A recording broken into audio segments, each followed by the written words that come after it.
السلام عليكم ورحمة الله وبركاته. أهلا بكم أعزائي المشاهدين في حلقة جديدة من برنامجكم سوق الجمال بيوتي ماركت. اتكلمنا في الحلقة اللي فاتت عن أهم مظهر للجمال في الإنسان وهو العيون، والنهاردة هنكمل كلامنا عن العيون لأن هي أهم مظهر من مظاهر الجمال، فتحتاج أكتر من حلقة واثنين وثلاثة. فبطبيعة الحال بيشرفنا النهاردة دكتور عزيز على قلبي جدا، أستاذ دكتور أحمد خطاب، استشاري طب وجراحة العيون. أهلا بحضرتك يا دكتور، منورنا يا فندم. هنتكلم النهارده أعزائي المشاهدين عن مشكلة بتأثر بشكل واضح جدا على جمال العيون وعلى وظيفة العيون. هنتكلم عن أهم علاجات الحول، ودي اعتقد يا دكتور حضرتك توافقني ان هي مشكله ممكن تواجه خصوصا اطفالنا الصغيرين وتبقى مؤثره جدا حتى على العامل النفسي، بتعمل قلق في الاسره كلها.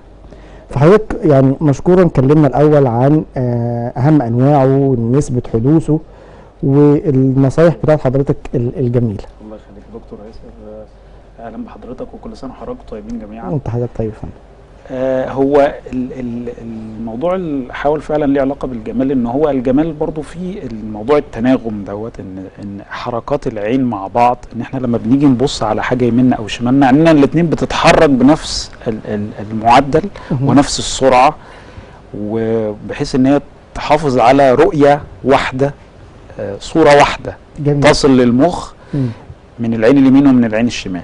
يعني في صوره بتخش من العين اليمين بالظبط، وصوره بتخش من العين الشمال بالظبط، وبيتجمعوا هما الاثنين في المخ بالظبط. هو العين هي بتستقبل الصوره وتنقلها عن طريق طبعا العصب البصري بتاع العين، اللي يعني الصوره بتتجمع على الشبكيه وبعدين تنقل الى المخ عن طريق العصب البصري، ومسارات عصبيه في السكه كده من العصب البصري، كذا مسار عصبي اثناءهم بيتم تظبيط الصوره دي وتحديدها وتحسينها، يعني تلسكوبات. بالظبط كده بالظبط كده. وفي النهايه بتصل الى المخ صوره من العين اليمين وصوره من العين الشمال.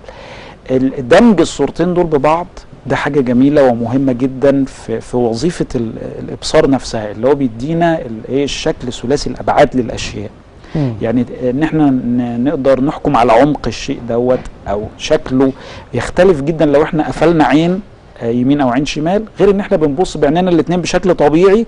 ده بيدينا الصوره ثلاثيه الابعاد دي، ودي مؤثره في تحديد المسافات، حاجات كده، بحيث ان احنا عندنا يعني لما نيجي نرجع شويه في تطور حتى الحيوانات والكده، بنلاقي في الحيوانات دايما اكله العشب، بنلاقي عين في ناحيه وعين في ناحيه. الطيور فعلا بلاقي ان هي بالزبط في الجنبين مش في المقدمه. بالظبط كده. علشان كده حتى ممكن وهي لو ليها حركات في الراس كده علشان تجيب الصوره بالظبط، يعني كده. هي بتشوف بعين واحده، بتشوف بعين واحده في لحظه ما، ولما يجي مخها بقى عايز يشوف بالناحيه الاخرى بيتم قفل كانه سويتش كده، نقفل العين دي ونشوف بص من. سبحان الله. لما بنيجي بقى للحيوانات اللي هي الصياده واكله اللحوم وكده، اللي هم دول، بنلاقي ان العينين الاثنين في مقدمه راسه. يعني الاسد عنده لا عينين الاثنين في الصقر او النسر لا، ده عينين الاثنين بتبقى في مقدمه راسه. بالنسبه في طيور ثانيه فعلا عين وعين في ناحيه، لا ده بيبقى كده. البومه مثلا معروف ان عينيها الاثنين بتبقى موجوده في نفس. هل يا دكتور فعلا حضرتك يعني قلت كلمه جميله، قلت الصياده. ايوه بالظبط، يعني سبحان الله مكان العين بتلائم الوظيفه وبتلائم يعني ايه طبيعه الحياه. بالظبط كده. فهو عايز من ضمنها ان هو بيحدد بعد الفريسه دي، هقدر اجيبها ولا لا. يعني برضو الحيوانات حتى المفترسه دي بيشغل مخه وبيقول لك انا هقدر اجيب دي ولا الغزاله دي هتجري من المسافه تسمح لي، فتقدير المسافه دوت واشياء اخرى مهم فيها اللي هي ايه الرؤيه ثلاثيه الابعاد، اللي هي الرؤيه الطبيعيه بالعينين الاثنين. جميل. حضرتك قلت كلمه ثلاثيه الابعاد دي اكتر من مره. انا في معلومه كده قريتها على النت، بيقولوا سبحان الله يعني العين اعتقد وزنها تقريبا 8 جرام، وبيقولوا يعني سبحان الله اعجاز ربنا سبحانه وتعالى ان عين وزنها 8 جرام وبتقدر تميز اعتقد 10 مليون لون. يعني اقوى من اغلى الكاميرات اللي موجوده. بالظبط. سبحان الله. 10 مليون لون يا دكتور. وهم لما قدروا مثلا قالوا يعني لو احنا كمان اللي هي الميجا بكسل، احنا مثلا اعلى كاميرات وصلت مش 14 هي العين 200 حاجه و60 ميجا بكسل، يعني 200 حاجه و60. ان هي دي يعني قوه الريزوليوشن بتاعها، اعلى من احدث موبايل ذكي طلع في سبحان الله العظيم. طيب يا دكتور، لو جينا بقى الموضوع يعني اعتقد الناس عايزه تعرفه، هل في وقايه لجزئيه الحول للاطفال الصغيرين؟ في وقايه؟ هو الوقايه يعني ان احنا مفيش طفل ان شاء الله يخش المدرسه او يبقى في سن دخول المدرسه الا لما نكشف عليه على العينين، نوديه لطبيب عيون يقيم الولد دوت نظره طبيعي، عينيه في شكل طبيعي، اموره كلها ماشيه بشكل طبيعي، شكرا. لو في حاجه عيوب ابصار او عين كسلانه او حاجه من الحاجات دي يتم التعامل معاها بدري. لو احنا تعاملنا معاها بدري يبقى احنا كده هنحقق نجاح كويس في علاجها، وهتبقى نتيجتها احسن. بدأنا علاجها بدري بالظبط. يعني اللي استشفيته من كلام حضرتك ان الحول ممكن يكون كومبليكيشن او مشكله لاساسا قصر نظر او صح كده؟ بالظبط، ده من ضمن الاسباب اللي هي الاكثر اسباب الحول هو السبب دوت. يعني عندنا لما طفل بيبقى عنده عين شايف بيها رؤية واضحة مثلا، عنده فرق في درجات النظر، وعين تانية هو شايف بيها رؤية مزغللة، فالمخ بيستقبل الصورتين، عنده صورة جاية حلوة ونقية وجميلة، والصورة التانية دايما مزغللة. فالمخ نفسه بيعمل ايه؟ بيبدا مش عارف يركبهم مع بعض، مش عارف يركب الصوره الواضحه مع الصوره المزغلله، فيبدا يهمل بتاع دي غير دي.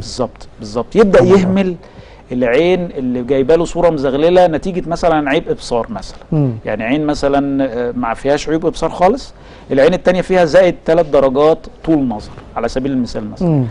العين زائد 3 درجات دي باستمرار فيها مديه صوره مزغلله، فالمخ بيبدا يهملها بقى، يقول طب انا مش عارف اركبهم، طب انا هاخد الصوره الواضحه جميل وهركب. لو اهملها يحصل ايه؟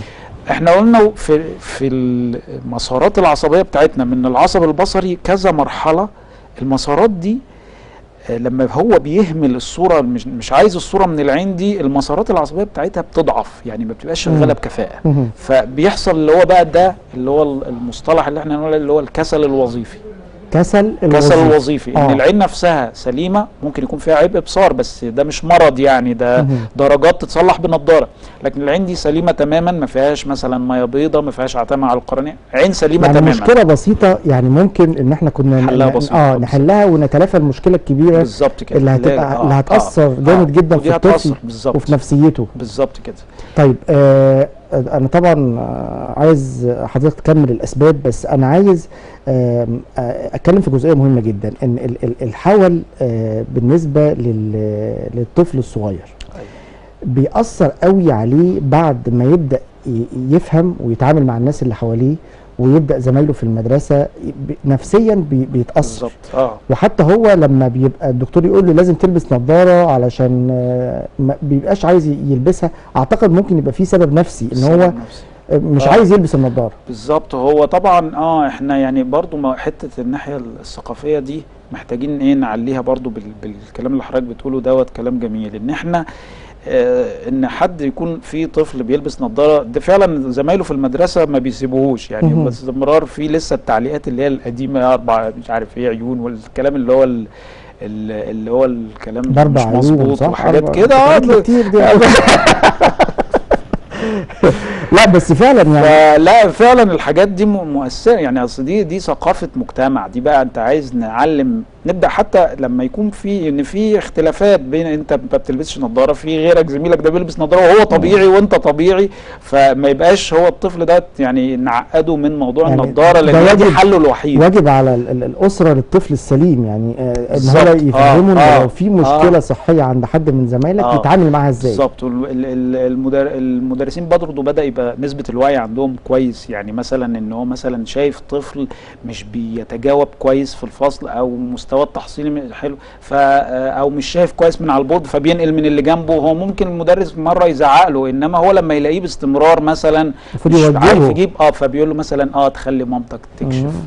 عليك في عند دكتور عيون وكده، فدي حاجه كويسه ان بدا يبقى في نسبه تقدم شويه في الموضوع ده. جميل. ان هو المدرسين بقى عندهم وعي يقول احنا محتاجين نكشف الطفل دوت، ولي الامر مثلا محتاج يكشف عيون، بحيث طبعا الحاجات دي وعيوب الابصار والكلام دوت بيؤثر على تحصيل الطفل وتقدمه في الدراسه. جميل. يعني من الحاجات ممكن جدا يكون عدم تقدم الطفل مش سبب ان هو مش مستوى ذكائه مرتفع، لا هو مش شايف بطريقه طبيعيه كويسه، بيبذل مجهود زايد جدا علشان يركز في كتابته ونقله والكلام دوت، فالمجهود دوت بيأثر عليه بالسالب، بيبقى دايما مصدع، فتركيزه مش تمام، الحاجات دي كلها يعني مشاكل كتير جدا. طب يا دكتور، يعني موضوع الحول كتير قوي من اولياء الامور واللي بيكون ليهم حاله حول بيخافوا قوي ان يكون علاجه علاج جراحي.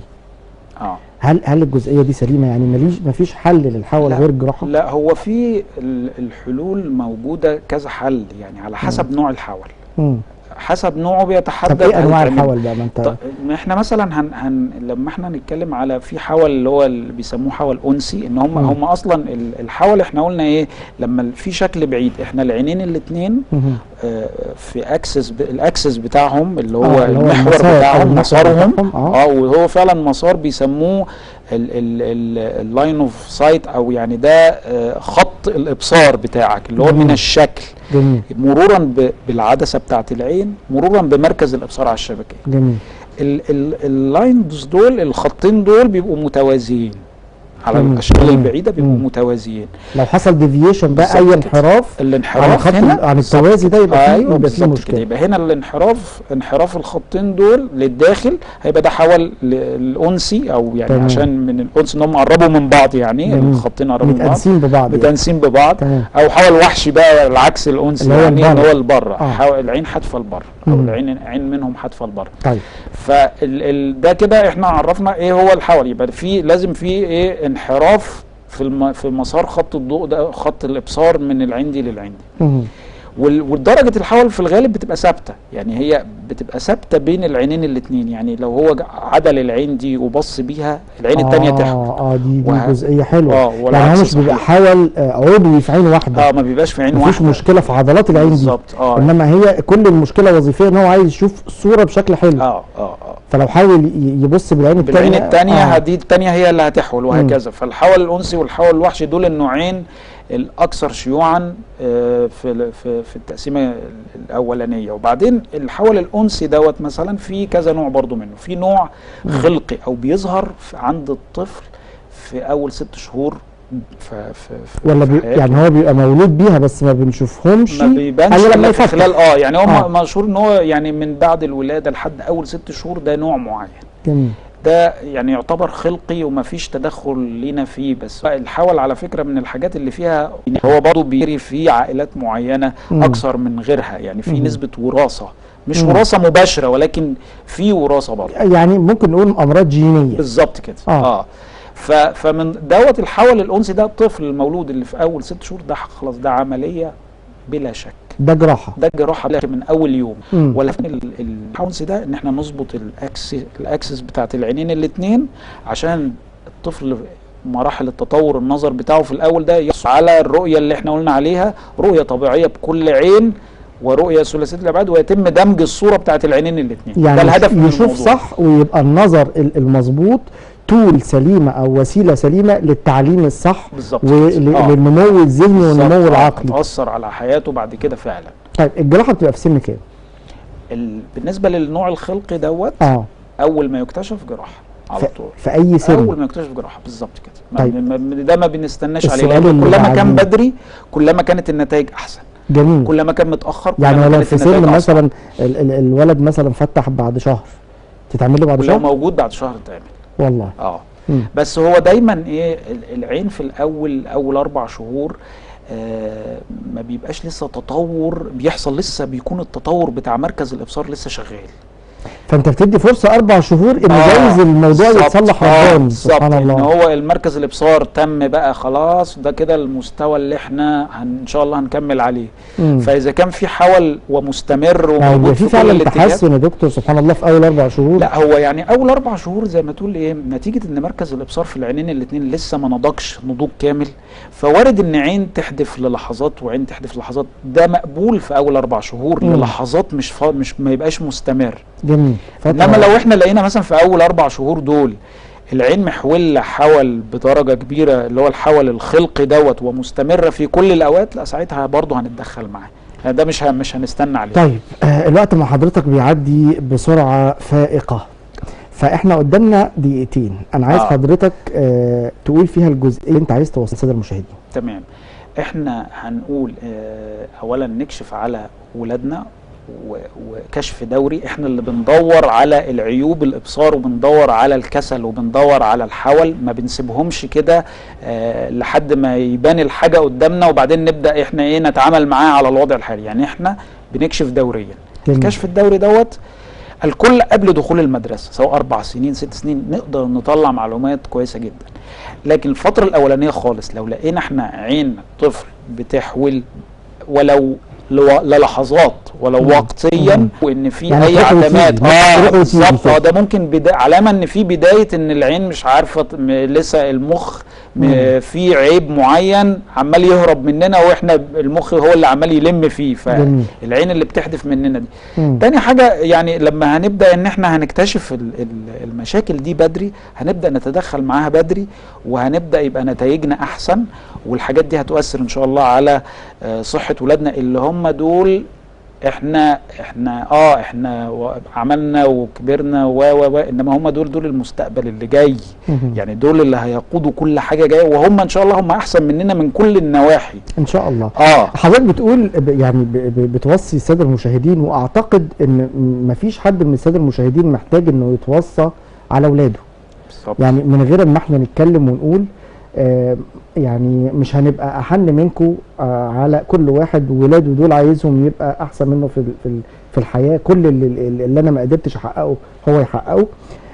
مش عايزين نخش في كلام انشا، انما هو فعلا موضوع الفحص المبكر والعلاج المبكر بيبقى سبب في الوقايه من مشاكل واعاقات ممكن تبقى في حياه الطفل، ولما يكبر يبقى شخص كبير، وممكن تسبب مشاكل نفسية جامدة جدا وعقد، وممكن تسبب خسارة مادية عليه وعلى بلدنا.